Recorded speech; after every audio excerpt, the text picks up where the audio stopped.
Hello and welcome to another episode of Decentralounge. So brought to you by Global Stake, which is your institutional, truly decentralized bare metal staking service provider. And today we're excited to have a wonderful guest on the show, Ahmed Zifzaf, who leads partnerships at Worldpay, specifically crypto partnerships. So Zifzaf, for a background here, is an Egyptian American, has a diverse background which spans across Dubai, Miami, and Chicago, is also an MBA graduate from Stanford University. Zifzaf's professional journey is marked by significant contributions to scaling artificial intelligence, FinTech, and then Web3 companies. So his innovative work at Worldpay as a crypto partnerships lead showcases his commitment to creating economic opportunities in various ways all throughout the world. So his extensive global experience, Zifzaf continues to bring a unique perspective in every discussion that he has. So we're excited to have him on. He's also the co-founder of Sawa, as well as Pistachio, and has a long and impressive track record, both at Tractable and McKinsey. Zifzaf, we're excited to have you on today. Thanks for having me, guys. Really excited about it. Yeah, of course. So I'd love for us to kind of kick things off and just tell us kind of your journey. What led you through your entire career, and then what eventually took you into the crypto kind of AI space and all the way up through Worldpay? Yeah, of course. So I would say from like a personal interest standpoint, I've always been fascinated with travel. So my mom has been to over 130 countries. She's taken me along with her for probably like 40 or 50 of those. And you're a young kid, you start to grow up and you start to realize what are the differences when you're traveling from country to country, border to border. And one of the most primary things is the money changes, whether the currency looks like this, the currency looks like that. You start to get a little older and you start to realize like, okay, how does this really work? You have all of these different payment methods in different countries, all of these different foreign exchange rates. Certain countries with high inflation, you have black market rates. So I really became fascinated from a young age in sort of how does this all work? Why is it the way it is? How come we all don't just use one type of currency that pays for goods and all over the world? From there, I went to study and specialize in macroeconomics in university. As you mentioned, I went and worked at McKinsey for a few years where I primarily focused on helping countries, ministers of economy, really figure out how do you future-proof your financial infrastructure? How do you make sure that your economy is, going to be good for the next 10 to 15 years? And not just good, but how do you really grow yourself and make sure that your citizenship is, or your citizenry is really benefiting from good policy? So I would say like I've always had an interest in this space. Obviously, crypto started to boom right around when I graduated college in 2014, 2015. It was kind of a perfect time for someone of my interest to really get involved. I ended up moving to San Francisco. My first roommate and closest friend was a Coinbase engineer, so not too hard to understand. How do I go from my interest to then really diving into the space quite deep? As you mentioned, I co-founded a social good crypto platform that really focused on using NFTs as a form of payment for creators in areas that you normally can't send donations to, or you can't really buy their products. Obviously, this became very popular when the Ukrainian war started, when you start to see all sorts of crypto donations heading towards there. And we thought, okay, how do we really make this like a sustainable business or sustainable model of payment for all sorts of creators, whether they are for the Indian women's farmers movements and they want to create artwork and gain support around the world for their efforts, or whatever social good sort of initiative that they had. So I would say I've been on and off within crypto since 2016, 2017, both from a personal angle and as of 2022, founded a company that really tried to expand the space or create an opportunity for different types of people who wanted to sort of get involved. And then because I've had such a startup, I guess, focused mindset for so long, about 7-8 years, I did want to try and say, okay, what does it look like to work in the space at scale? Worldpay is really one of those companies that's bridging the fiat to crypto divide in a really massive way. I'm sure we'll get into it later, but Worldpay does $2 trillion in total payment volume. So when you talk about which companies can really open up access, working at Worldpay really gave me that opportunity. So yeah, a bit of a foray of how I got there. No, I appreciate that. Very well-rounded, very diverse background. So kind of curious to keep the tail going with Worldpay. With such a diverse background, what got your interest specifically in the payments sector rather than going to work for like a big exchange like a Coinbase or any of these protocols that are up and coming? Why specifically payments? Yeah, I mean, I have a lot of friends who work at a lot of these protocols, a lot of exchanges. I think they're amazing businesses to go work for. I would say part of life is I got the good opportunity to come work here. The second bit, I was quite interested in understanding, like when you work in a very crypto native organization, everything makes sense to you.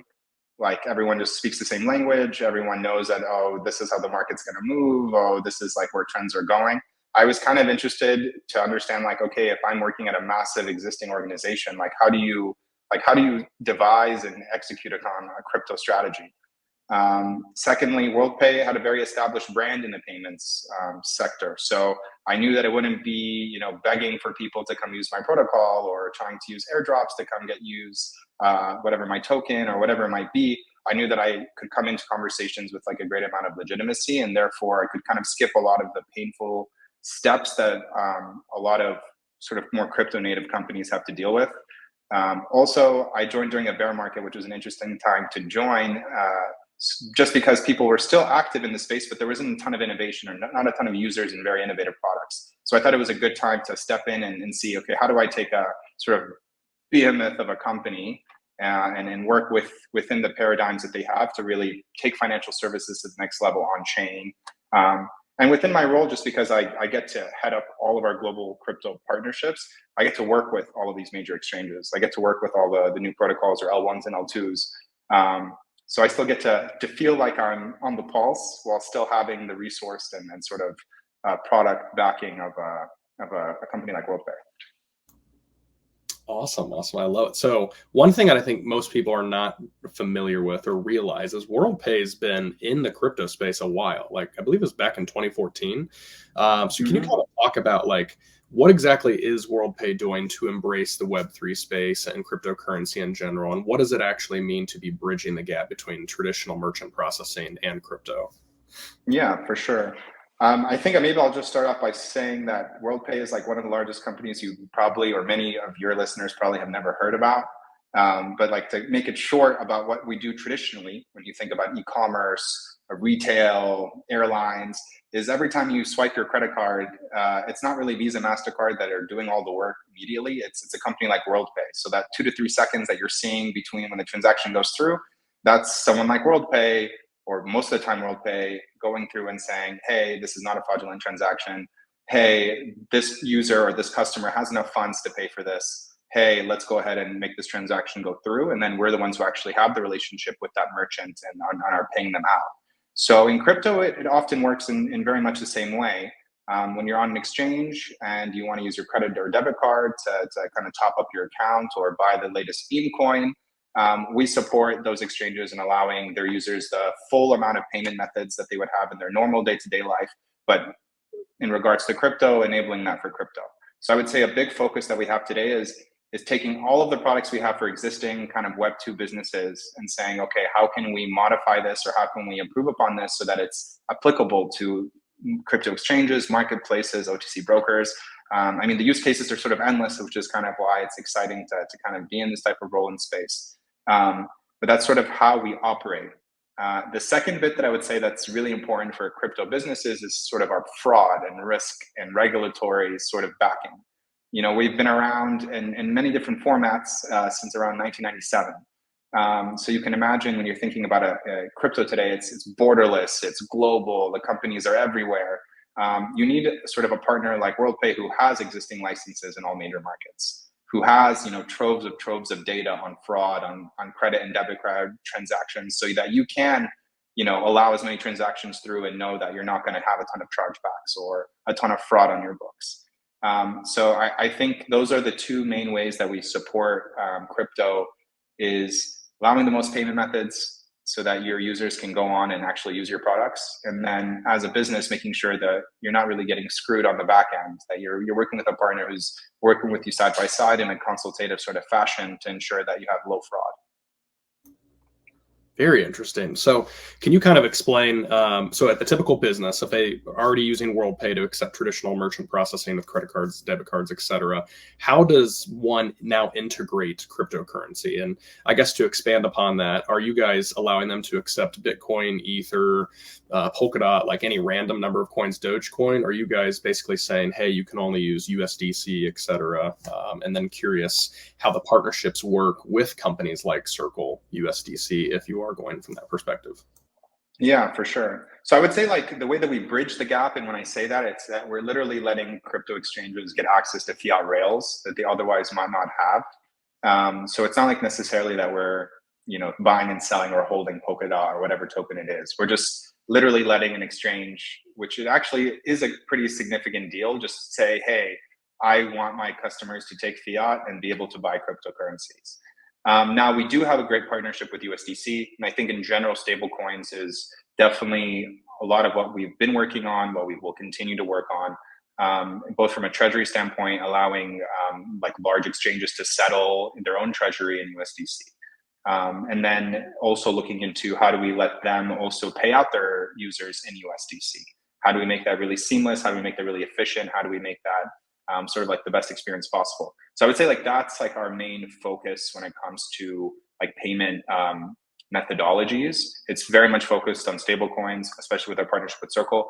We'll obviously explore all sorts of stablecoins as they arise and as they become more popularized. I just think the benefit, especially in this high interest environment of people having their treasuries in USDC or in another stablecoin, is just too massive. And as a payments company, being able to transfer funds almost immediately, 24/7, no banking holidays, no worry about restrictions in certain markets. When it comes to like timing to settlement, was just like a massive uplift, especially for capital intensive businesses. Just a quick follow-up on that point. I mean, it seems like you have done a lot to remove the pain points and the friction from using this kind of technology.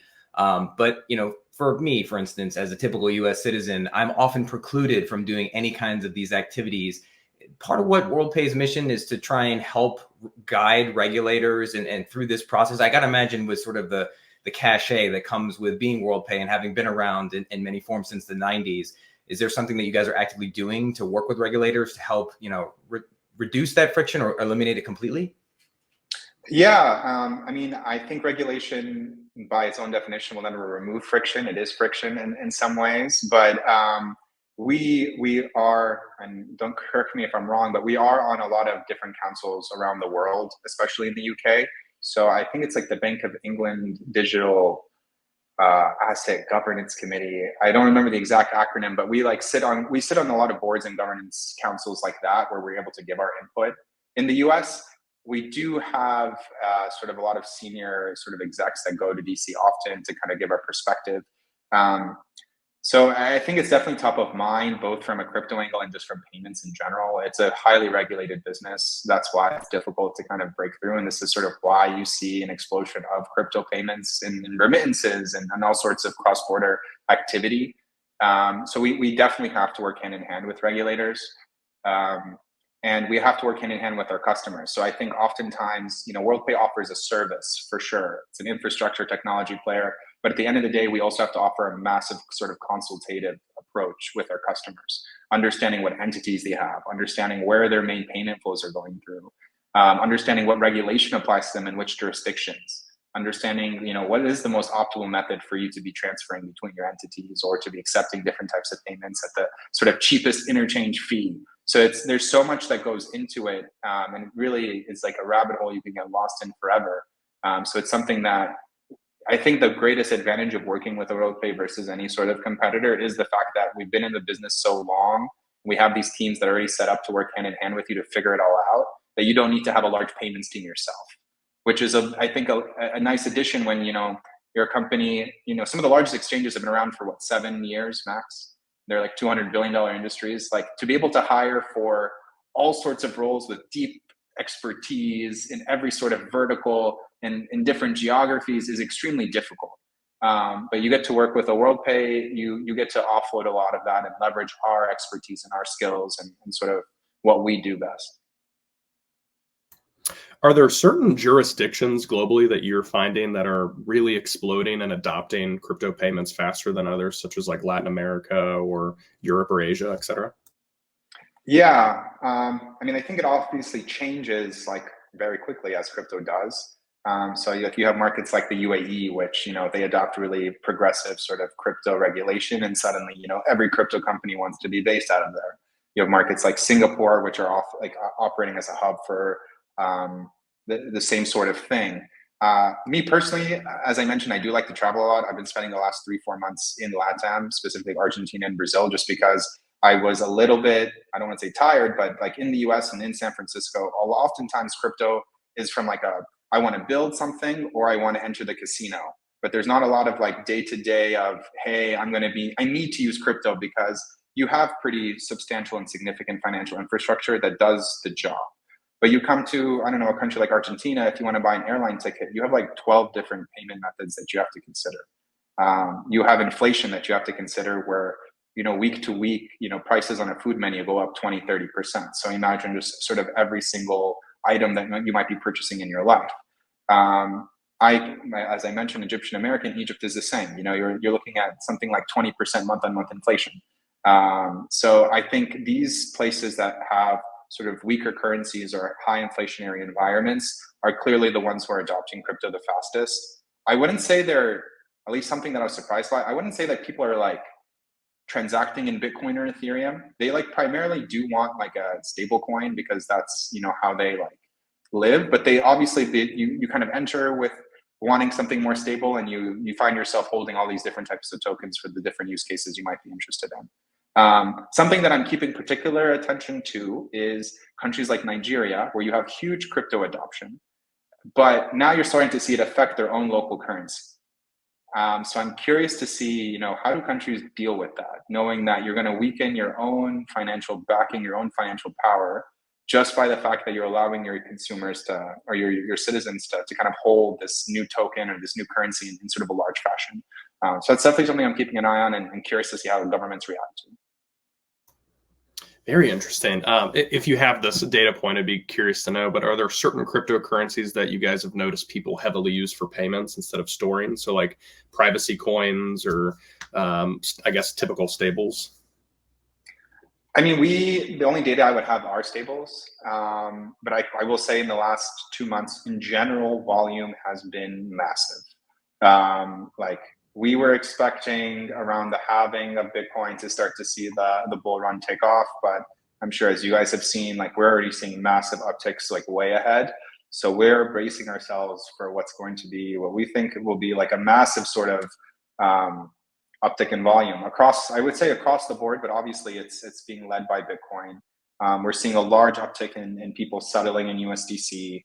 So I think just in general, it's an overall growth in a lot of those, but I wouldn't say that I would have data specifically on like specific privacy coins or things like that. No worries, no worries. I was just curious. So to kind of transition the conversation a little bit, I'm curious if you can share any insights into how Worldpay identifies and cultivates partnerships with leading Web3 companies.